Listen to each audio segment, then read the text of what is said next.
Point number 6 है 1 billion. तो ये बहुत ईजी सवाल है, देखने में मुश्किल लग रहा है लेकिन है बहुत ईजी। जवाब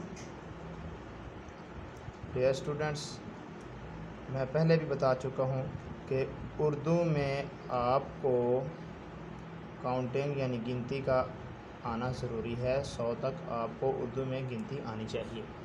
लफ्ज़ों में मतलब है गिनती आएगी तो फिर आप इसका आंसर ईजी से लिख सकते हैं। तो चलिए चलते हैं फिर इसकी रकम की तरफ। तो देखिए ये पहले 3 हिस्से 100 में लिखने हैं, फिर 3 हिस्से 1000 में, फिर अगले 3 हिस्से यहाँ भी कॉमा है मिलियन में, आगे है 1 तो बिलियन में हम लिखेंगे 1। बस आगे कुछ भी नहीं लिखना है। इधर से हम इसको पढ़ना शुरू करेंगे और इधर लिखना शुरू कर देंगे। तो 1 के ऊपर है बिलियन, तो हम यहाँ पे लिखेंगे उर्दू राइट में 1 बिलियन, 1 बिलियन। ये हो गया 1 बिलियन। 1 बिलियन के बाद हम देखते हैं मिलियन में भी सिफर है, 1000 में भी सिफर है, 100 में भी सिफर है। तो कुछ लिखने की ज़रूरत ही नहीं है, बस इसको हम लिखेंगे 1 बिलियन।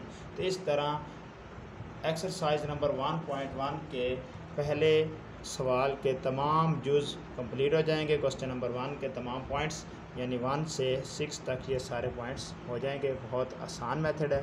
तो वॉच करने का शुक्रिया। हमारी वीडियोस को लाइक कीजिएगा और सब्सक्राइब कीजिएगा चैनल को, और बेल का बटन भी प्रेस कीजिएगा और अपने दोस्तों को भी शेयर कीजिएगा। बंडल ऑफ थैंक्स, शुक्रिया।